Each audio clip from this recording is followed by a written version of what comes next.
کہ کوئی بھی فوجی عدالت ان 105 سویلین جو ملزم ہیں ان کا مقدمہ نہیں چلا سکتی. سپریم کورٹ پاکستان نے یہ حکم دیا تھا کہ ان کے مقدمے normal civilian court criminal courts کے اندر ان کے مقدمے چلائے جائیں. پھر قاضی فائز عیسیٰ صاحب نے، جن کا اللہ تعالیٰ یقینی طور پہ حساب کرے گا اور اللہ ان کا بہت اچھا حساب کرے گا قاضی فائز عیسیٰ کا، انہوں نے ایک نیا بینچ بنوایا جس بینچ نے یہ دسمبر 2023 میں یہ کہا کہ سویلینز کے مقدمے کنڈیشنلی طور پہ اجازت دے دیتے ہیں کہ سویلینز کا ٹرائل فوجی عدالت کر سکتی ہے، لیکن یہ کہ فیصلہ سنا نہیں سکے گی. پھر اس کے بعد یحییٰ آفریدی صاحب کی جو سپریم کورٹ ہے، اب تو ہم بھول ہی گئے کہ سپریم کورٹ کس کی ہے، جسٹس امین الدین کی ہے یا یحییٰ آفریدی کی ہے، لیکن دسمبر کی 13 دسمبر 2024 کو اسی سپریم کورٹ بدنصیب نے ایک اور فیصلہ سنایا کہ اب کنڈیشنری طور پہ یہ فوجی عدالت جو ہے یہ ان مقدموں کے فیصلے جو ہے وہ سنا سکتی ہے. آپ سوچتے ہوں گے کہ فیصلے سنانے جنرل عاصم منیر صاحب کے لیے اتنے امپورٹنٹ کیوں ہیں؟ اس لیے کہ جنرل عاصم منیر صاحب نے 9 مئی 2023 کے نام پہ جو ناٹک کھیلا ہوا ہے، اس ناٹک کو کور دینے کے لیے بہت ضروری ہے کہ لوگوں کو سزائیں سنائی جائیں. پھر ان سزاؤں کے خلاف غالباً وہ عدالتوں میں اپیل کر سکیں گے. عدالتوں میں اپیل کریں گے تو 10 سال کی سزا ہو سکتا ہے کم ہو جائے، کیونکہ یہاں پر 25 میں سے 14 کو 10 سال کی سزا جو ہے وہ سنائی گئی ہے. تو 10 سال کی سزا کم ہو جائے گی، جن کو 2 سال کی ہے ہو سکتا ہے ان کا ایکوٹل ہو جائے یا 6 مہینے ان کی سزا بعد میں رہ جائے. یوں اس طرح سے وہ ڈاکومنٹیشن کا کام اور ریکارڈ کیپنگ اور ڈاکومنٹیشن ہوگی، گرہ لگ جائے گی، جس سے 9 مئی کے ناٹک کو آپ ایک لیگل کور جو ہے وہ دے سکیں گے. اس سے پہلے کہ میں عمران خان کی سول نافرمانی کی اہمیت کی طرف چلوں، اس کی تاریخ کا ہم تھوڑا سا جائزہ لیں، میں چند الفاظ اور کہنا چاہتا ہوں اس فوجی عدالت اور مئی 9 کے حوالے سے. مئی 9 کے واقعات کے بارے میں لوگوں کے ذہنوں میں بڑی کنفیوژن رہی ہے، پی ٹی آئی کے اپنے لوگوں کے ذہنوں میں بڑی کنفیوژن رہی ہے کہ آخرکار ہمارے ورکرز جی ایچ کیو کے گیٹ پہ تو گئے تھے، انہوں نے بی ایف کے بیس پہ تو وہ گئے تھے، کور کمانڈرز کے گھروں کے باہر تو گئے تھے، پتھر تو مارے تھے، شور تو مچایا تھا وغیرہ وغیرہ، اور یوں ایک جواز پرووائڈ ہوا ملا پاکستان کے فوجی حکام اور جرنیل صاحبان کو کئی لوگوں کو شہید کرنے کا. لیکن اس کا جو سبسٹنس ہے وہ میں کئی ویلاگز میں بتا چکا ہوں کہ یہ ایک ایسا ناٹک تھا جہاں عمران خان کی ایک خاص طرح سے گرفتاری کر کے لوگوں کو پرووک کیا گیا تاکہ وہ خود دھوڑتے ملٹری بیسز کے باہر آئیں، ان کو شکار کیا جا سکے اور اس کے بعد پاکستان تحریک انصاف کو اللیگل قرار دیا جا سکے، اس کی کمر توڑی جا سکے، اس کا ڈنگ نکالا جا سکے، پاکستان کی میڈیا کو، پاکستان کی جوڈیشری کو کنٹرول کیا جا سکے. لیکن اس کے باوجود میں تو روتے روتے بیٹھ گئی، آواز کسی سودائی کی. میرے کہنے کی تو کئی لوگوں کو نہیں آئی ہوگی سمجھ، لیکن اگر اب آپ کو سمجھ آ جانی چاہیے جب آپ 26 نومبر 2024 کا قتل عام آپ دیکھتے ہیں، کیونکہ اب تو لوگ کسی جی ایچ کیو کے باہر، کسی کور کمانڈر کے گھر کے باہر، کسی پی ایف بیس کے باہر نہیں گئے. اب تو ایک بار پھر صرف اور صرف لوگوں کی کمر توڑنے کے لیے یہ سارا خون کی جو ہولی ہے یہ کھیلی گئی. آئیے عمران خان کی سول نافرمانی کی تحریک کے الٹیمیٹم کی طرف. چونکہ ہفتے کے دن کا اختتام ہو گیا ہے، اب اس الٹیمیٹم میں محض ایک دن رہ گیا ہے، بیکاز عمران خان اپنے جو انہوں نے ٹویٹس کیے تھے 19 تاریخ کو، اس میں وہ کہہ چکے ہیں کہ اگر سنڈے کے دن کے اختتام تک ہمارے 2 مطالبات جس میں جوڈیشل کمیشنز ہیں، مئی 9 2023 کے حوالے سے، 26 نومبر 2024 کے حوالے سے، اور ہمارے جن قیدیوں کو پکڑا ہوا ہے جو انڈر ٹرائل ہیں ان کو آپ نے رہا نہ کیا، تو پھر ہم سول نافرمانی کی تحریک جو ہے وہ لانچ کریں گے. اور سول نافرمانی کی تحریک میں پہلے سلسلے میں جو پاکستانی ڈائسپوراز ہیں ان سے ہم استدعا کریں گے، ریکویسٹ کریں گے کہ پاکستان ریمیٹنسز نہ بھیجیں یا اس میں کمی کر دیں. گزشتہ چند گھنٹوں میں اس میں ایک نئی چیز یہ ہوئی کہ عمران خان کا جو 19 تاریخ کا ٹویٹ تھا اسے وربلائز کیا گیا ایک ویڈیو کی شکل میں، اسے ایک ویڈیو میسج میں بدل دیا پاکستان تحریک انصاف کی سوشل میڈیا ٹیم نے. اور آپ پاکستان تحریک انصاف کا جو یوٹیوب چینل ہے اس کے اوپر اسے آپ سن سکتے ہیں. حکومت سے 2 مطالبات کیے تھے. نمبر 1 انڈر ٹرائل سیاسی قیدیوں کی رہائی، اور نمبر 2 9 مئی اور 26 نومبر کے واقعات کی شفاف تحقیقات کے لیے جوڈیشل کمیشن کا قیام. یہ دونوں مطالبات جائز ہیں، اور اگر حکومت ان پر اتوار کے روز تک کوئی عمل درآمد نہیں کرتی تو سول نافرمانی کی تحریک کے پہلے مرحلے ترسیلات زر کے بائیکاٹ کا آغاز کر دیا جائے گا. But what is civil disobedience? کیا کبھی آپ لوگوں نے اپنے آپ سے یہ سوال پوچھا ہے کہ سول ڈس اوبیڈینس، سول نافرمانی آخر چیز ہے کیا، اور یہ تصور کہاں سے رہا ہے؟ تو میں آپ کو بتاتا ہوں کہ 19ویں صدی کے ایک امریکن پولیٹیکل فلاسفر، رائٹر اور پوئٹ تھے جن کا نام غالباً ڈیوڈ ہنری تھورو تھا. جنہوں نے 19ویں صدی کے درمیان میں اپنے خیالات کو ایک مضمون میں انہوں نے پریزنٹ کیا جو 1849 میں یہ مضمون جب پہلی دفعہ پبلش ہوا 18 پیج کا مضمون تھا تو اس وقت یہ مضمون جو ہے اس کا نام سول ڈس اوبیڈینس نہیں تھا. ان کی وفات کے بعد 1860s میں اس کے لیے لفظ سول ڈس اوبیڈینس کا لفظ جو ہے استعمال کیا گیا. اس وقت ان کا مضمون یہ کہتا تھا کہ اگر آپ کی حکومت انجسٹ ہو, غلط فیصلے کرے, ظلم کر رہی ہو تو یہ شہری کا فرض ہے کہ وہ ہر طرح سے پیسو طرح سے جس طرح سے بھی اس حکومت کو ریزسٹ کرے, اس کے خلاف وائلنس نہ کرے, لیکن ادروائز جس طرح سے بھی ممکن ہے اس حکومت کے جو انجسٹ اقدامات ہیں, جو ناانصافی وہ حکومت کر رہی ہے, جو ظلم کر رہی ہے, اس کا راستہ روکے شہری. یہ اس کی مورل اخلاقی ذمہ داری ہے. پاکستان میں تو ابھی تک کسی کو اس چیز کا خیال جو ہے بہرحال نہیں آیا. ہنری تھورو کے خیالات تھے سلیوری کے خلاف, وہ غلامی کو ختم کرنا چاہتے تھے, بلیک جو سلیوری تھی. اس کے علاوہ وہ خلاف تھے امریکن میکسیکن جنگ کے, بیکاز وہ سمجھتے تھے کہ امریکہ 19ویں صدی کے وسط میں 1846 میں جو جنگ میکسیکو سے کر رہا تھا اس کا مقصد یہ تھا کہ سلیوری کے انسٹیٹیوشن کو میکسیکن لینڈز تک بھی پھیلایا جائے. اور یہی ہوا. جب میکسیکو سے ٹیکسس کو چھین لیا گیا تو سلیوری کو ٹیکسس اور کیلیفورنیا میں بھی ایکسٹینڈ کر دیا گیا. تاہم ہنری تھورو کے جو خیالات تھے انہوں نے پولیٹیشنز کو, جورسٹ کو, لائرز کو, سول سوسائٹی کو, بہت سے اور سوچنے والوں کو, لکھنے والوں کو, فلاسفرز کو انہوں نے بہت متاثر کیا. اور یوں جو اینٹی سلیوری ایبولیشنسٹ موومنٹ تھی وہ مضبوط سے مضبوط ہوتی چلی گئی. ان کی زندگی کے بعد خود تو ان کی ڈیتھ ہو گئی 1860s میں, لیکن ان کے آئیڈیاز جو ہیں وہ اتنے تناور ہوئے کہ اسی کے نتیجے میں آپ کہہ سکتے ہیں کہ ابراہم لنکن اور ان کے ساتھیوں نے کی جو اسٹرگل کی, جس میں سول وار ہوئی, اور سول وار کے نتیجے میں امریکہ سے سلیوری کا انسٹیٹیوشن جو ہے وہ ہمیشہ کے لیے ختم ہو گیا. لیکن اس ہنری تھورو کے آئیڈیاز جو ہیں وہ ہمارے تک کیسے پہنچے؟ آپ میں سے تو اکثر لوگوں نے کبھی ہنری تھورو کا نام سنا ہی نہیں ہوگا. میں ویسے اسکرین پہ آپ کو دکھانے کی کوشش کر رہا ہوں.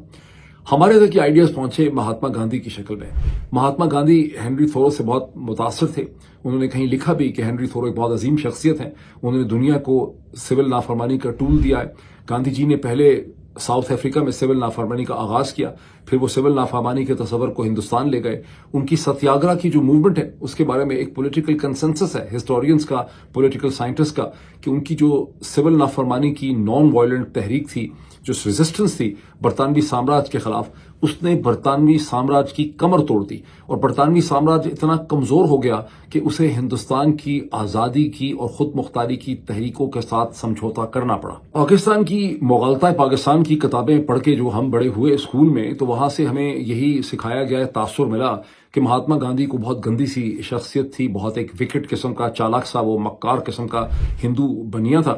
لیکن دنیا مہاتما گاندھی کو بہت ہی ریسپیکٹ سے دیکھتی ہے. اور سو مچ سو کہ اگست 2024 میں جب میں برطانیہ میں تھا تو میں لندن میں ہاؤس آف کامن کے سامنے جب ایک پارک میں پھر رہا تھا تو میں نے پہلی دفعہ مجھے احساس ہوا کہ وہاں پر مہاتما گاندھی کا مجسمہ جو ہے نصب کیا گیا ہے انگریز برٹش ٹیکس پیئر کے خرچے کے اوپر. یعنی وہ مہاتما گاندھی جس نے اپنی جدوجہد, اپنی نان وائلنٹ موومنٹ کے نتیجے میں برطانوی سامراج کی کمر توڑ دی, آج برطانوی سامراج کے ڈسینڈنٹس اسی مہاتما گاندھی کو بہت ہی عزت سے دیکھتے ہیں. کتابوں میں تو دیکھتے ہی ہیں, لیکن اس کا مجسمے بھی انہوں نے بنا کے رکھے ہیں جہاں ہزاروں لاکھوں لوگ جو ہیں وہ آ کے گاندھی جی کے ساتھ تصویر کھنچواتے ہیں. ان ہزاروں لاکھوں لوگوں میں اگست 2024 میں یہ ناچیز بھی تھا جس نے وہاں پہ تصویریں کھنچوائیں, اور وہ میں تصویریں آپ کو اسکرین کے اوپر دکھا رہا ہوں اس وقت. ہمارے بیچارے بلاول زرداری صاحب نے ایک دفعہ ایک بڑا فینٹاسٹک قسم کا جملہ بولا تھا کہ democracy is the best revenge. لیکن آپ لندن کے اندر ہاؤس آف کامنز, پارلیمنٹ اور ہاؤس آف لارڈز کے سامنے اس پارک میں جب مہاتما گاندھی کے اس مجسمے کی طرف دیکھتے ہیں جو برٹش ٹیکس پیئرز کے خرچے سے کھڑا کیا گیا ہے, تو یقینی طور پہ آپ کو محسوس ہوتا ہوگا کہ سب سے سویٹ, سب سے بڑی کامیابی, سب سے خوبصورت کامیابی وہ کامیابی ہے جہاں آپ کا سچ آپ کے دشمن آپ کے حریف کے جھوٹ کے اوپر غالب آ جاتا ہے. اور مجھے بہت شک ہے کہ آنے والے جو جرنیل صاحبان کی جنریشنز ہوں گی, آج کے جرنیلوں کے بچے عمران خان کو اپنے ہیرو کے طور پہ دیکھیں گے, اور جب عمران خان کو اپنے ہیرو کے طور پہ یاد کریں گے تو دو چار جملے تعریف کے ہمارے بارے میں بھی دہشت گردوں کے بارے میں بول دیا کریں گے. اس سلسلے میں یہ سمجھنا ضروری ہے کہ گاندھی جی کی, مہاتما گاندھی کی سول نافرمانی کے نتیجے میں کسی بھی پوائنٹ, کسی بھی سٹیج میں کسی انگلش فوج کے گیریزن نے, یہ انڈین پولیس کے کسی دستے نے ہتھیار نہیں ڈالے. ہمیشہ یہ لگتا تھا ہر سٹیپ اینڈ سٹیج پہ کہ برطانوی سامراج ہی طاقتور ہے. سو مچ سو کہ جب کوئٹ انڈیا موومنٹ لانچ کی کانگریس نے تو اس میں بھی وہ ناکام ہو گئے. لیکن ہر سٹیپ، ہر سٹیج، ہر پوائنٹ پہ برطانوی سامراج کمزور ہوتا چلا گیا. برطانوی سامراج کو احساس نہیں تھا کہ وہ کمزور ہوتا چلا گیا، اور آخر میں کہا جاتا ہے کہ یہی سول نافرمانی کی تحریک تھی جس کے نتیجے میں برطانوی سامراج کی کمر ٹوٹ گئی. اب ظاہر ہے کہ اس کا دار و مدار اس چیز کے اوپر ہے کہ کتنی بڑی تعداد میں گاندھی جی کے ساتھ لاکھوں کروڑوں لوگ کھڑے تھے. پاکستان کے اندر سول نافرمانی کی تحریک کی کامیابی، جس کی بہت سے سٹیپس اینڈ سٹیجز ہو سکتے ہیں، میں اگلے آنے والے ویلاگز میں اس کا تذکرہ کروں گا. اس کا دار و مدار اس چیز پہ ہے کہ کتنی بڑی تعداد میں پاکستانی اور پاکستانی ڈائسپوراز اندر سے اس کے اوپر یقین رکھتے ہیں. اگر سول نافرمانی صرف ڈاکٹر معید پیرزادہ، صابر شاکر، شہباز گل، وجاہت، سعید خان اور حیدر مہدی اور چند اور لوگ ہی کر رہے ہیں تو پھر تو ایسی سول نافرمانی شاید بہت دور نہ جا سکے. لیکن مجھے امید ہے کہ جب بھی اس کا آغاز ہوگا بہت بڑی تعداد میں لوگ اس کے اوپر اپنا یقین جو ہے وہ شو کریں گے. اسلام آباد میسیکر کے حوالے سے 2 پوائنٹس میں کوئکلی آپ کے سامنے رکھوں. پہلا تو یہ ہے کہ بہت جلدی مجھے لگ رہا ہے کہ امریکن کانگریس میں اسلام آباد میسیکر کے حوالے سے ایک ہیئرنگ جو ہے وہ آرگنائز ہوگی. جب مزید مجھے انفارمیشن ملے گی تو میں یہاں آپ کے ساتھ شیئر کروں گا. دوسرا پوائنٹ یہ ہے کہ اسلام آباد میسیکر کے حوالے سے مسلسل ایک کنفیوژن پیدا کرنے کی کوشش کی جاتی ہے ڈیلیبریٹلی طور پہ، اور اس کا میں نے ایک بار پھر مظہر اس وقت دیکھا جب کسی نے میرے ایک ٹویٹ کے اوپر، جس میں نے یہ لکھا تھا کہ ایک زمانے میں 1977 میں پاکستان کی فوج کے 3 جنرل صاحبان نے، جس کا میں نے پچھلے ویلاگ میں بھی ذکر کیا، کیسے بریگیڈیئر نیاز، بریگیڈیئر اشتیاق اور بریگیڈیئر اشرف جو ہیں، انہوں نے 1977 کے اپریل میں سویلین پہ گولی چلانے سے انہوں نے انکار کر دیا، فوج سے برطرف ہوئے، ان کے کیریئرز ختم ہو گئے. لیکن پاکستان کی پوری فوج کو انہوں نے اس پوائنٹ کے اوپر اس وقت کھڑا کر دیا اور متحد کر دیا. جب میں نے یہ ٹویٹ کیا تو مجھے اس کے اوپر کسی نے لکھا کہ بھئی معید پیرزادہ کو تاریخ کا پاکستان کی پتہ ہی نہیں ہے، اور اس سے پہلے یہ 2022 کے بعد سے اس کو پتہ چلا ہے کہ اس قسم کی چیزیں ہو رہی ہیں، ورنہ ایسی چیزیں تو بلوچستان کے اندر، کشمیر میں، اور پتہ نہیں کشمیر میں کب، اور اسے کہتے ہیں کراچی میں اور مختلف جگہوں پہ ہوتی رہی ہیں. مجھے پتہ ہے ان چیزوں کا، لیکن لوگ ایکچولی جس چیز کو انڈرسٹینڈ نہیں کرتے کہ ہر ریاست کا ایک کور اور سینٹر ہوتا ہے اور اس کا ایک پیریفری ہوتا ہے، اور ہر فیڈرل ریاست جو ہے وہ ایک طرح سے ایک ایمپائر کی، ایک امپیریم کی طرح ہوتی ہے. جس طرح سے امریکن امپیریل آرڈر اپنے آپ کو ڈیفینڈ کرنے کے لیے اپنے انٹرسٹ میں ویتنام کے اندر یا کسی اور جگہ میں یا کوریا کے اندر یا افغانستان میں یا عراق میں وائلنس کرتا ہے، وہ اس کی پیریفری ہے. اسی طرح سے پاکستان کی بھی یہ جو ایک امپیریم ہے، یہ جب اسے کہتے ہیں فاٹا کے اندر، بلوچستان کے اندر، کراچی میں، کراچی تو خیر بالکل سینٹر میں آ جاتا ہے، جب اس کو وائلنس کرنی پڑتی ہے تو اس کا مطلب ہے کہ وہ اپنا کنٹرول ایکسرسائز کرنے کی کوشش کرتی ہے. وائلنس ہونی نہیں چاہیے، لیکن وائلنس ہوتی ہے ریاستوں کی پیریفری میں، وہ بھی بہت آبجیکشنبل ہے. لیکن جب ایک ریاست کو اپنے کور کے اندر، اپنے سینٹر کے اندر اس قسم کی وائلنس کرنی پڑتی ہے تو اس کا مطلب یہ ہے کہ ریاست اپنا کنٹرول جو ہے وہ لوز کر رہی ہے. اور یہ ریاست جو اپنے کور کے اوپر، اپنے سینٹر کے اندر جب کسی ریاست کو اس قسم کی وائلنس کرنی پڑتی ہے تو پھر اس ریاست کا مستقبل انتہائی غیر محفوظ ہو جاتا ہے. جملے اور ایڈ کر دوں تو بالکل کلیئر ہو جائے گا کہ امریکہ کا جو امپیریل آرڈر ہے وہ ویتنام، عراق اور افغانستان میں تو اپنے انٹرسٹ اور مفادات کو پروٹیکٹ کرنے کے لیے، اپنے کنٹرول کو ایکسرسائز کرنے کے لیے وہاں پہ وائلنس کرتا ہے، لیکن وہ واشنگٹن کے اندر کیپٹل ہل کی بلڈنگ کے سامنے، امریکن سپریم کورٹ کے سامنے یا وائٹ ہاؤس کے سامنے وائلنس نہیں کرتا. جب پاکستان کی فوج یا پاکستان کے ریاستی ادارے سپریم کورٹ آف پاکستان کے سامنے، پاکستان کی پارلیمنٹ کے قریب پاکستان کے سویلینز کے اوپر فائر کھولتے ہیں تو اس کا مطلب یہ ہے کہ ریاست اپنے کنٹرول کو لوز کر رہی ہے، ریاست مضبوط نہیں ہوئی،